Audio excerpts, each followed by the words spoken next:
네, 창세기 1장 27절 한 절만 좀 읽어보도록 하겠습니다. 창세기 1장 27절. 네, 짧은 구절이니까 큰 목소리로 함께 좀 읽어봤으면 좋겠습니다. 찾으셔도 되고 옆에 PPT로 잘 준비가 되어 있습니다. 네, 창세기 1장 27절 함께 읽어보겠습니다. 시작. 하나님이 자기 형상 곧 하나님의 형상대로 사람을 창조하시되 남자와 여자를 창조하시고. 네, 2020년이 시작한 지가 벌써 일주일 지났지만 우리 옆 사람과 새해 인사 한번 해보려고 하는데요. 여러분 부흥회 참석하셨었죠? 네, 그 부흥회 강사님이 말씀하시기를 교회마다 인사를 시켰는데 1분 이상 인사하는 교회가 별로 없더래요. 우리 교회도 24초 인사를 했는데 제가 1분까지는 바라지도 않겠습니다. 10초 정도 이렇게 짧게 인사를 하려고 하는데 그냥 인사하라고 하면 또 민망하잖아요, 그렇죠? 그래서 제가 인사말을 준비해 왔습니다. 제가 말씀드리는 것으로 한번 인사해 보세요. 새해 하늘의 복 많이 쌓으세요. 이렇게 인사했으면 좋겠습니다. 자, 시작. 네, 감사합니다. 한 번만 더 인사해 볼까요? 회복하는 한 해 되세요. 이렇게 인사하겠습니다. 옆 사람과 회복하는 한 해 되세요. 시작. 네, 아름답습니다. 지난 송구영신 예배 때 우리 스가랴 말씀을 통하여서 회복하는 교회에 대한 말씀을 받았습니다. 저도 말씀에 큰 은혜를 받고 또 도전을 받고 교회를 회복해 하실 하나님을 기대하면서 1월 1일을 시작한 기억이 있습니다. 예배를 마치고 송구영신 예배를 마치고 집으로 돌아가는데 이런 고민을 하게 됩니다. 하나님이 올해 이 교회를 회복시켜 주실 것인데 나의 모습 속에는 회복해야 할 부분이 어디인가? 또 내가 한 해 회복해야 할 것은 무엇일까? 이런 고민이 들더라고요. 그렇게 회복이라는 단어를 생각하고 또 고민하고 묵상하던 중에 평소에는 잘 쓰지도 않는 영어 단어를 한번 검색해 보고 싶더라고요. 그래서 회복이라는 단어를 다 검색해 보니까 글쎄 전부 그 회복이라는 한국말의 영어 단어가 전부 그 앞에 리가 붙어 있는 거 아니겠습니까? RE가. 그래서 오늘 설교의 제목을 RE로 정해봤습니다. 많은 단어가 회복이라는 단어에 많은 단어가 나왔는데 그 중에 제가 아는 단어는 리커버리였습니다. 리커버리를 네이버에 다시 한번 딱 쳐보니까 건강 회복, 또 경제 회복, 분실물을 되찾음 등의 뜻이 있고 미국식 발음은 리커버리, 영국식 발음은 리커버리라고 되어 있었습니다. 내친 김에 제가 한국말로도 회복 이렇게 딱 쳐봤습니다. 회복을 딱 치니까 한문으로는 돌회, 돌아올 복이란 뜻인데 원래의 상태로 돌아오거나 또 원래의 상태를 되찾는 거, 이것을 회복이라고 정의해 놨더라고요. 이게 회복이라는 단어가 원래 없던 것을 만들어내는 것이 아니라 놓쳤거나 사라져버린 것을 되찾는다라는 의미가 있는 거구나. 그러니까 올해 내 인생에 회복해야 할 부분, 회복해야 할 것을 말할 때 예를 들어 올해는 내가 복근에 식스팩을 회복하겠다라고 말하는 건 맞다 틀리다? 네, 왜냐하면 30년 내내 복근에 식스팩이 한 번도 없었던 사람은 내 복근에 식스팩을 새기겠다, 회복하겠다라는 말이 틀리다는 말이죠. 또는 뭐 새벽 예배를 회복하겠다, 수요 피로십 예배를 회복하겠다라고 말하기 위해서는 그 사람이 새벽 예배든 수요 피로십이든 잘 나왔던 경험이 있어야 그 말이 유효하다는 말이에요. 그런 전제가 깔려있지 않은 채 새벽 예배 한 번도 드려본 적이 없는데 수요 피로십 한 번도 드려본 적이 없는데 내가 그 예배를 회복하겠다라는 말은 틀린 거구나 라는 것을 이제 알게 됐습니다. 자, 저에게 다시 한번 질문을 하게 되었는데 하나님, 그래서 제가 어디로 회복을 하면 좋을까요? 제가 무엇을 회복하면 좋을까요? 교회는 회복하는 교회로 교회의 회복을 열심히 기도하고 또 하나님께서 분명하게 회복을 이루어 가실 것인데 제가 제 안에서 회복해야 할 것이 무엇이겠습니까? 지금까지 하루하루가 주님의 은혜였고 모든 순간이 하나님의 인도하심 없이는 절대 올 수 없는 자리까지 제가 왔는데 제가 어디로 회복하여서 하나님 앞에 한 해를 살아가면 되겠습니까? 를 고민하다가 오늘 설교까지 오게 됐습니다. 여러분, 오늘은 깊이 있는 성경 연구 또 깊이 있는 성경 해석 조금 포기하고 연초인 만큼 무게를 많이 줄이고 가볍게 여유롭게 편안하게 설교를 좀 해보려고 합니다. 일주일 내내 제 머릿속에서 어디로 회복하면 좋을까요? 어디로 회복하면 좋을까요? 그러면서 저의 삶을 돌아보게 하셨던 하나님께서 제게 주셨던 마음을 저의 간증과 함께 나눠보려고 합니다. 괜찮으시죠? 감사합니다. 2003년 중학교에 입학했던 해였습니다. 목회자이셨던 아버지가 흑색종 암으로 희귀병으로 인하여서 2년간 투병 생활을 하시다가 결국 하나님의 부름을 받고 천국에 가셨습니다. 돌아가시는 그날의 이야기를 좀 하려고 합니다. 슬픈 날이기도 하고 또 애통의 날이기도 했지만 한편으로는 제게 천국에 대한 확신과 소망을 확고하게 만들어주는 날이기도 했습니다. 요양원에 계셨던 아버지는 아침 식사를 거부하셨습니다. 오늘 천국 갈 건데 내가 뭐하러 밥을 먹겠냐 라고 말씀하셨어요. 하루 종일 아무것도 먹지 않겠다, 다 가져오지 마라 라고 선언을 하셨습니다. 점심도 또 간식도 드시지 않자 이 요양사들이 심각하게 여기면서 건강을 걱정하기 시작했고, 아버지의 말과 행동이 다른 날과 조금 다르다는 것을 눈치채신 어머니께서는 가족들을 다 부르셨습니다. 저녁 식사까지 마다하신 아버지는 가족들에게 한마디 한마디씩 다 남기시고 그날 저녁에 이미 예언하신 대로 하늘나라 천국으로 가셨습니다. 자, 아버지의 시체는 깨끗하게 닦아졌고 화장하기 전에 마지막으로 가족들이 모여서 이 아버지의 얼굴을 보는 시간이 있었습니다. 시체는 이쪽에 있고 깨끗하게 닦은 시체는 이쪽에 있고 두꺼운 통 유리를 가운데에 놓고 저쪽에서 가족들이 이 아버지의 시신을 쳐다보는 그런 구조였습니다. 저는 장남의 권한으로 혼자 그 안에 들어가게 되었는데 아버지의 얼굴을 가리고 있던 수건을 옆에 있던 장례 지도사가 이렇게 내려줬고 저는 아버지의 얼굴을 가족 대표로 쳐다볼 수 있었습니다. 2년 동안 병원과 요양원 또 수술대를 오가며 괴로워하셨던 아버지의 얼굴이 천사같이 빛나고 있었습니다.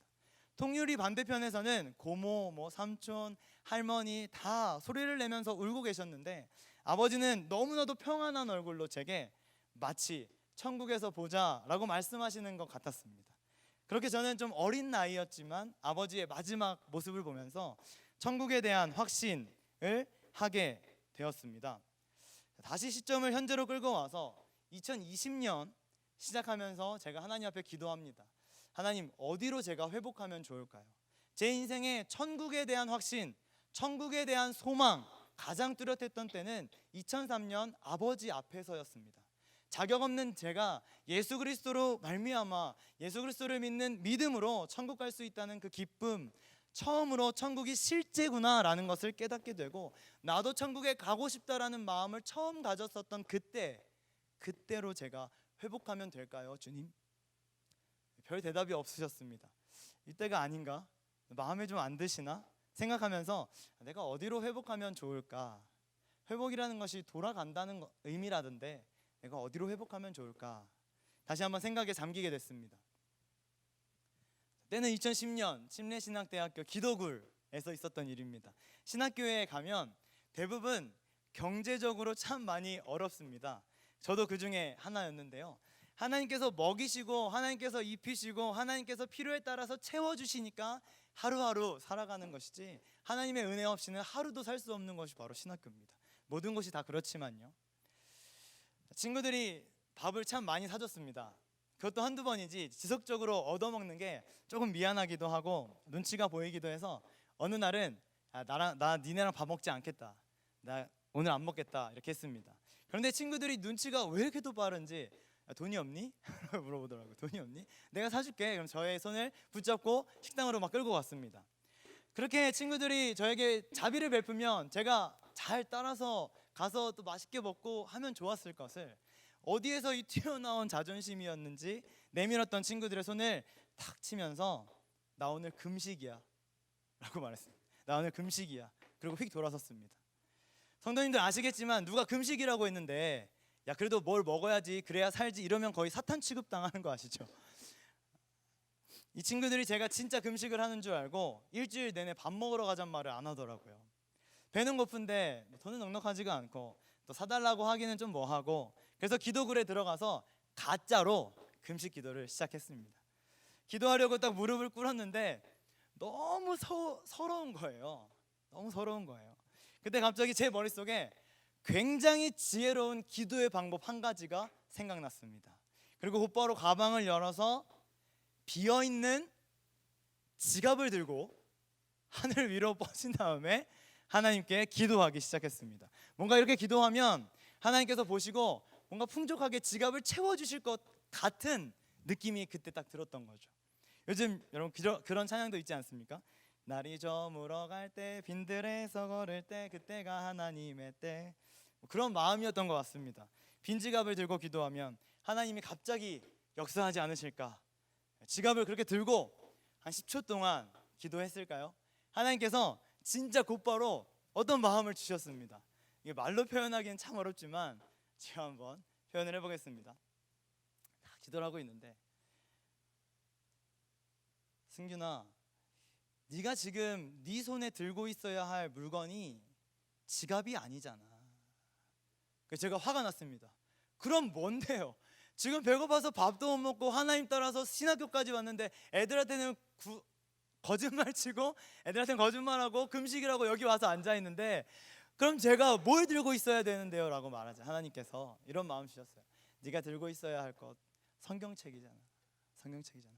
제가 여의도 심례교회에서 한 번도 이 성경책 안 꺼냈는데 오늘 꺼내가지고 왔습니다. 제가 이 성경책 그때 가지고 있었거든요. 이 성경책 들고 기도굴에서 1시간 동안 펑펑 울다가 나왔습니다. 지갑을 들고 설치는 것이 하나님이 제게 바라셨던 모습이 아니라는 것을 분명하게 깨닫게 해주신 거죠. 대신에 평생에 하나님 말씀을 전하고 드러내며 살아가야 할 나의 정체성에 대해서 확고하게 정립하는 귀한 시간이 되었습니다. 제 삶의 모든 부분이 전부 다 그렇지만 특별히 경제적인 주권이 하나님께 있음을 분명하게 고백하고 다짐하는 시간이었습니다. 그리고 밖으로 나와서 기대하는 마음으로 어디로 갈게요? ATM기로 갔습니다. ATM기 가서 확인했는데 300만 원이 딱 없었습니다. 380원 있었습니다. 원래 있던 잔고 380원. 그렇지만 이전과 같이 비참하지 않았습니다. 기도굴 이후에 나의 삶의 경제적인 주권은 하나님께 있다고 확신했기 때문이죠.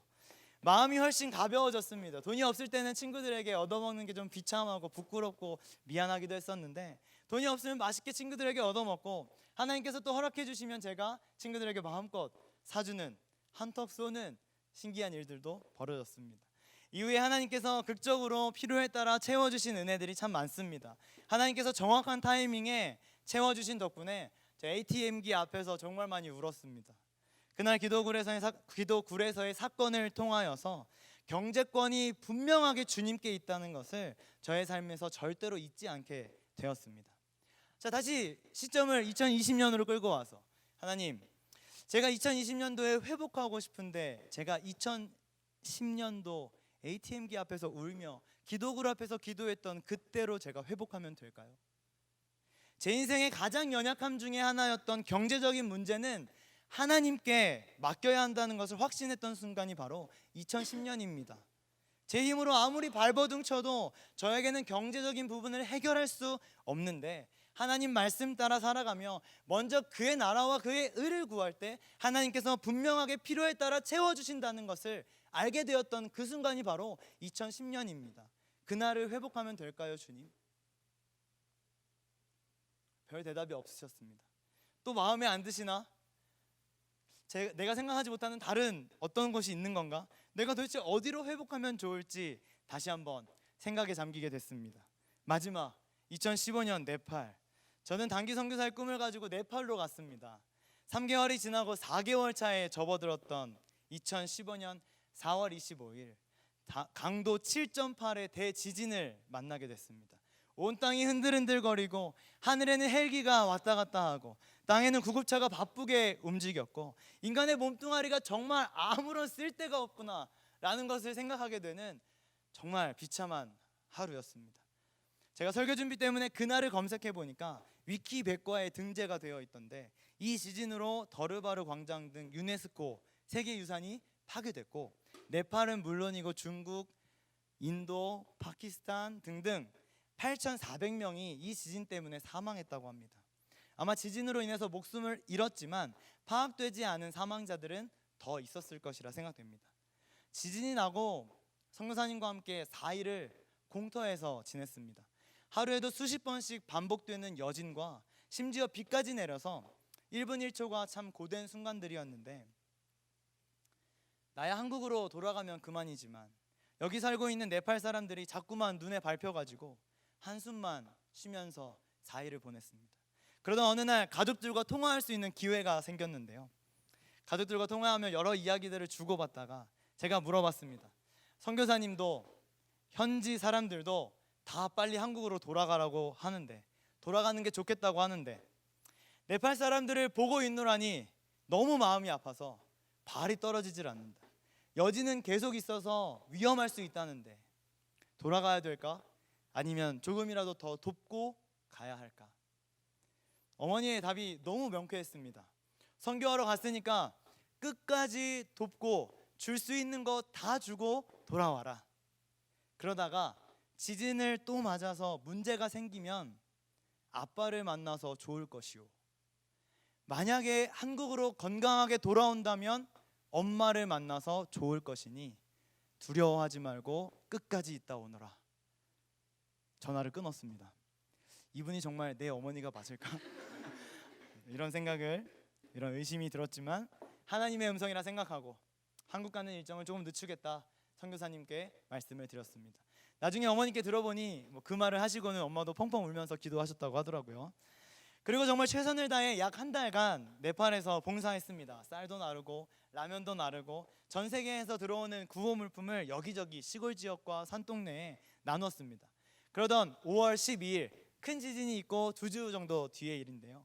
산에 올라가서 감자와 당근을 그 지역 사람들에게 나누고 있었는데 땅이 크게 한번 요동하더니 반대편 산에 높게 세워져 있던 건물 하나가 큰 소리를 내며 주저앉았습니다. 7.4 강도의 지진이었습니다.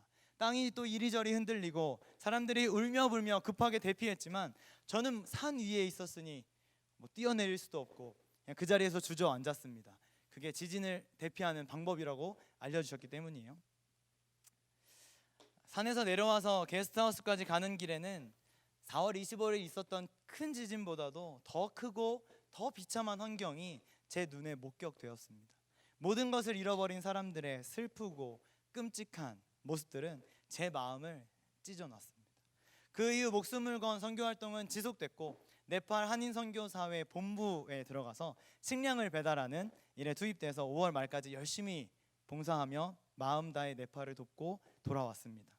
네팔에서의 섬김은 생명을 담보로 한 섬김이었습니다. 한국으로 귀국할 때까지 5점대가 넘는 지진이 하루에도 몇 번씩 반복됐지만 아픈 사람들과 함께 하고 싶었고 더 주지 못해서 아쉬웠고 미안했습니다. 나의 조촐한 섬김 하나가 예수 그리스도를 전달할 수 있는 기회가 된다면 하나의 미랄이 되겠노라 다짐하며 열심히 섬겼던 제 마음은 정말 진심이었습니다. 제 평생 한 영혼을 향한 간절함과 목숨을 걸고라도 돕고 섬기겠노라 다짐했던 마음이 무엇인지를 깨닫게 되었던 시간이었죠. 다시 시점을 현재로 가지고 와서 2020년 시작하며 하나님 어디로 제가 회복할까요? 제 인생의 가장 섬김에 대해서 마음이 뜨거웠던 시간은 2015년 네팔이었습니다. 목숨을 걸고라도 네팔 땅에 비극적인 일을 맞이한 사람들이 한 줄기 소망을 보고 다시 힘을 얻을 수 있다면 기꺼이 내 목숨 아까워하지 않고 헌신하겠노라 다짐했던 그때를 제가 회복하면 될까요, 주님? 이쯤 되면 제가 어디로 회복해야 할지 알려주실 만도 한데 하나님께서는 끝까지 별 대답이 없으셨습니다. 그렇게 답답한 마음으로 어디로 회복하면 좋을지 고민하던 제게 1월 3일 경건 말씀을 통하여 하나님은 말씀을 하나 주셨습니다. 오늘 우리가 같이 읽은 본문 말씀인데요. 제가 한번 읽어보겠습니다. 하나님이 자기 형상 곧 하나님의 형상대로 사람을 창조하시되 남자와 여자를 창조하시고 회복이라는 단어 어디론가 돌아가야 한다라는 말입니다. 구원에 대한 확신과 천국에 대한 소망으로 꽉 차 있었던 2003년 그때로 회복해야 할지 혹은 경제적인 주권이 하나님께 있음을 경험했던 2010년 그때로 돌아가야 할지, 아니면 목숨 걸고 섬기고 헌신했던 2015년 섬김의 마음을 회복해야 할지, 도대체 언제로 회복하면 좋을지 기도하던 저에게 하나님은 하나님의 형상으로의 회복을 말씀해 주셨습니다. 2003년의 구원의 회복이든 2010년의 경제의 회복이든 2015년도의 섬김의 회복이든 모두 하나님이 창조하신 근본적인 모습은 아니었습니다. 큰 은혜를 받았고 놀라운 간증이 있었던 그때에도 여전히 저는 죄인된 모습으로 살고 있었던 것이죠. 하나님은 유일하게 모든 피조물 중에서 인간에게만 형상을 심어 주셨습니다. 개미가 과자 부스러기 먹으면서 오 하나님, 과자 부스러기 일용할 양식 주신 것에 감사합니다 찬양할까요? 식물들이 비를 맞으면서 모든 만물의 주인이신 하나님을 오늘도 찬양합니다 라고 안 하죠. 유일하게 인간에게만 하나님의 형상을 심어 주십니다. 인간을 통해서 하나님이 보여지기를 원하셨겠죠. 그러나 인간은 죄로 인해 생각이 허망하여지고 추악과 탐욕과 악의가 가득한 존재가 되어버리고 말았습니다. 그러니까 회복해야 할 것이 30년 저의 인생 속에 있었던 것이 아니라 하나님이 처음 인간을 만드시고 창조하셨던 그때로의 회복, 하나님의 형상으로의 회복이 저의 한 해의 삶 속에 일어나야 하는 것이었다 하는 것입니다. 하나님의 형상이 도대체 뭘까 궁금했습니다. 여러 신학자들과 목사님의 설교를 들었지만 다양한 신학적 관점과 복잡한 해석들로 오히려 성경이 말하고 있는 하나님의 형상이 흐려지는 것 같다라는 생각을 하게 됩니다. 그러던 중 바로 어제 경건 말씀 창세기 5장 묵상과 또 동역하고 있는 목회자와의 대화 속에서 하나님의 형상에 대한 아주 작은 실마리를 찾게 되었습니다. 사진 하나만 보여주시겠어요? 네, 좀 어렵겠지만 오리지널 저게 젤렘이라는 말입니다. 젤렘 뜻은 형상이에요. 형상. 1장에 나오는 하나님의 형상과 어제 경건 말씀 5장에 나오는 자기의 형상에 이 젤렘이라는 단어가 동일하게 사용되었습니다. 창세기 5장 3절 한번 볼까요? 창세기 5장 3절 한번 여러분 읽어 주시겠습니까? 시작.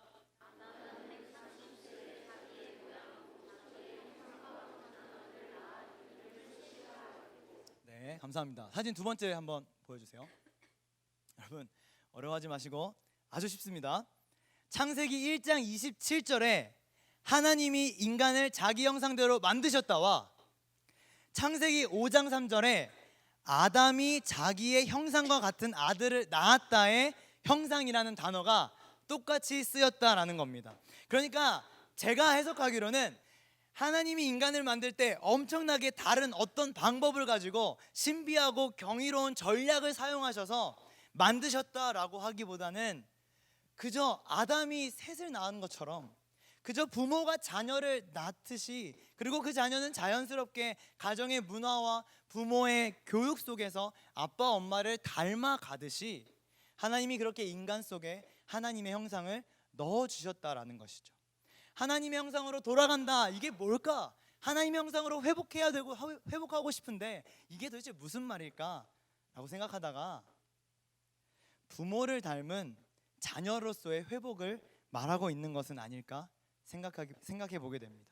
죄로 인해 끊어졌던 하나님과의 관계의 회복, 하나님을 닮아가지 않고 세상의 권세 잡은 사탄을 따라 죄악된 모습으로부터 돌이켜서 하나님의 형상을 닮아서, 하나님의 성품을 닮아서, 하나님의 모습을 닮아서 한 해를 살아가라 라는 하나님 말씀이 제 심령에 강력하게 다가오게 되었습니다. 하나님의 자녀라고 하면 요한일서를 떠올릴 수밖에 없는데요. 오늘 어차피 제가 저의 간증을 주로 나눴으니까 제게 생각나신 말씀 요한일서 말씀을 읽고 마무리하면 좋겠습니다. 요한일서 3장 8절, 9절, 10절을 한번 읽어보고 싶습니다. 제가 8절 읽고 여러분 9절 읽어주시고 10절은 같이 한번 읽어볼게요. 8절 제가 읽겠습니다. 죄를 짓는 자는 마귀에게 속하나니 마귀는 처음부터 범죄함이라. 하나님의 아들이 나타나신 것은 마귀의 일을 멸하려 하심이라. 9절 읽겠습니다. 시작.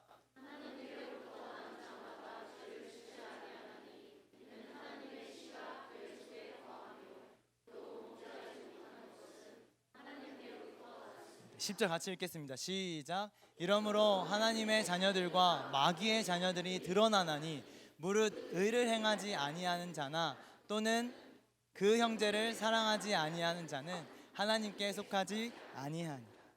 하나님 형상을 회복하는 것, 곧 하나님의 자녀가 되는 것. 죄를 짓는 자는 마귀에게 속하고 그 마귀는 처음부터 범죄합니다. 그러나 하나님께로부터 난 자는 죄를 짓지 않습니다. 할렐루야. 죄를 짓지 않는다는 것이 그의 삶에 하나도 죄가 없다라는 말이 아니겠죠. 9절 뒤에 나오는 것처럼 죄를 지으려고 하는 순간에 하나님께로부터 난 자는 성령께서 도와주셔서 죄의 자리를 피하거나 죄의 자리를 이기거나 죄의 자리를 넘어가도록 도와주시겠다 하는 약속입니다.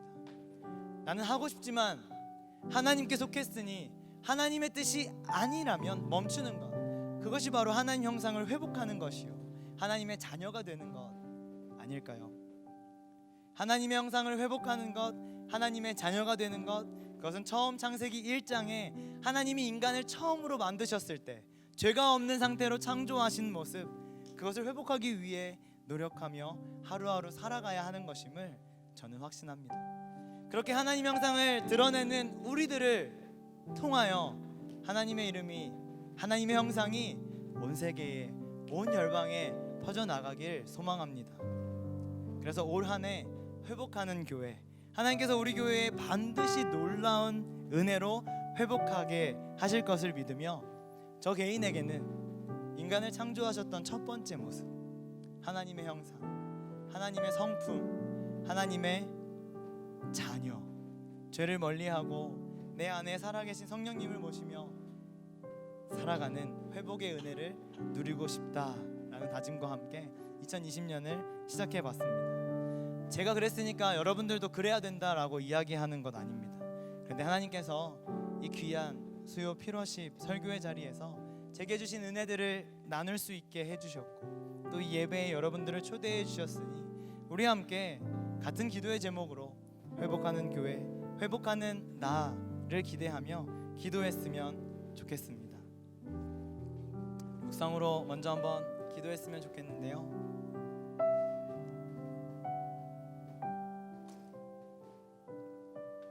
회복하는 나, 내 인생의 어디론가의 회복, 내 삶에 경험했었던 어디론가의 회복이 아니라 인간의 첫 번째 모습, 선악과를 따먹기도 전에, 아담이 죄를 짓기도 전에 이미 우리 안에 넣어주셨던 하나님의 형상으로의 회복, 그것이 자녀로서 반드시 회복해야 할 모습이며 한 해를 살아가며 우리가 추구해야 할 삶의 목표임을 믿습니다. 하나님, 처음 인간을 만드실 때 이런 모습은 아니었잖아요. 시기하고 분쟁하고 다투고 질투하고 그런 것 없었잖아요.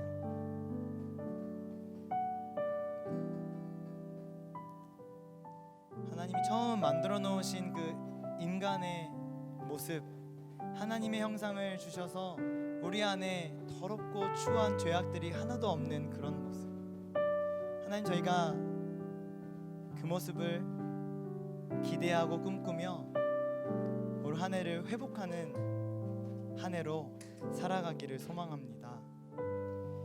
그렇게 되어지길 간구하오니 진정한 회개가 마음에서 입으로 흘러나오게 하여 주시고 회개해야 될 부분들이 선명하게 밝혀져 드러나게 하시고 지난날의 죄악들이 진심으로 고백되며 하나님 앞에 엎드려지게 하여 주옵소서.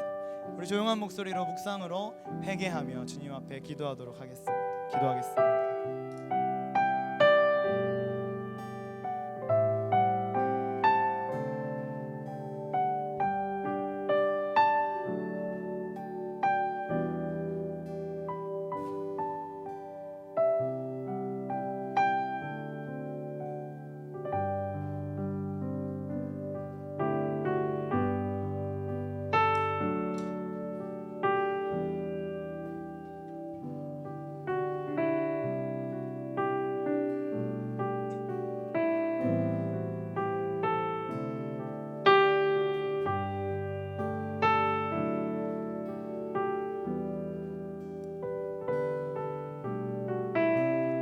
찬양으로 함께 고백할까요?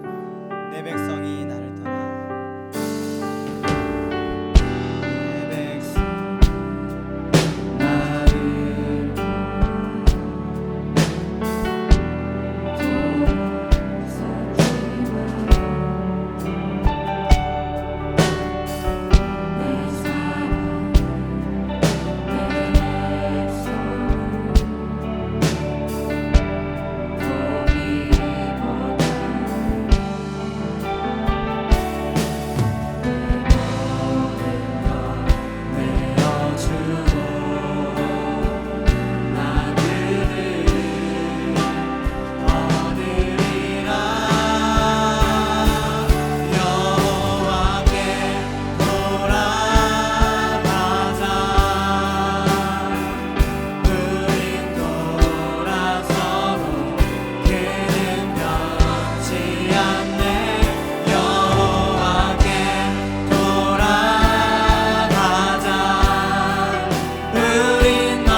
송아지 형상, 새 형상, 곤충 형상, 쥐의 형상, 꽃 형상 등등 수많은 형상들이 등장하는데, 이 시대에도 돈의 형상, 권력의 형상, 명예의 형상 여러 가지 형상들이 우리 삶에 있는데, 주님은 그런 거 따라가지 않고, 그런 건 만들지 않고, 하나님 등지며 살아가지 않고, 오직 하나님 형상 바라보며 내 안에 심겨주신 하나님 형상 쫓아가며 하나님 모습 닮아서 살아가겠습니다.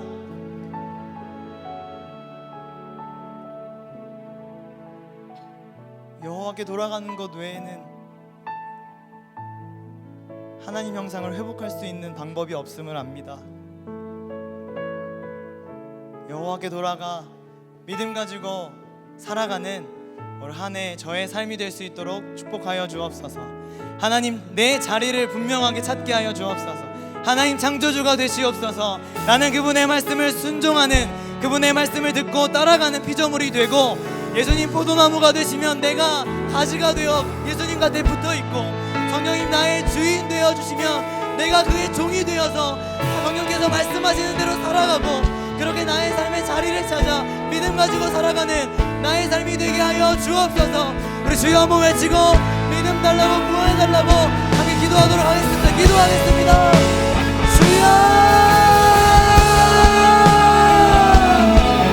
하나님 아버지, 2020년 행복하는 한 해를 우리에게 주시며 감사합니다.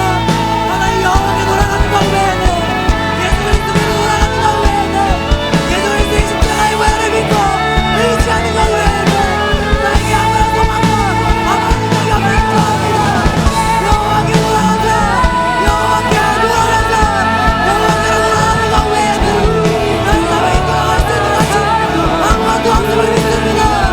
주여, 주여, 예수님께로 돌아가겠습니다.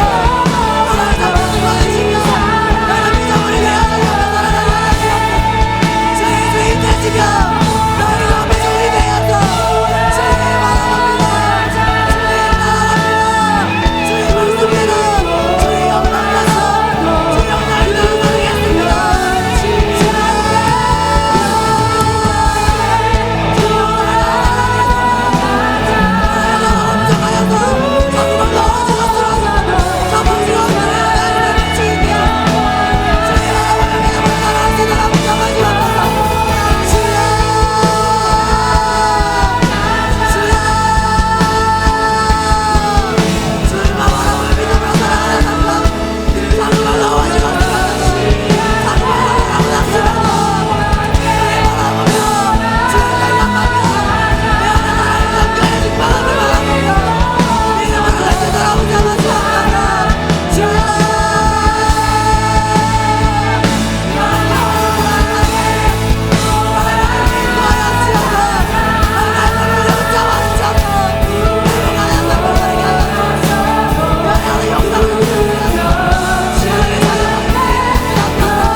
하나님께서 올해 우리 교회를 회복하여 주실 것을 믿습니다.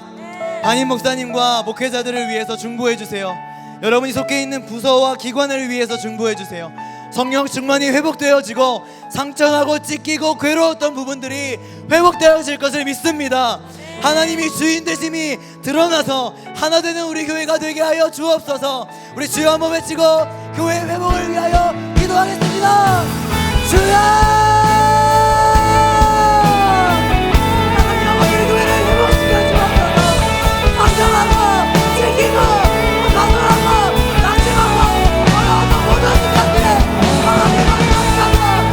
하나님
교회를 초대해 주심에 감사드립니다.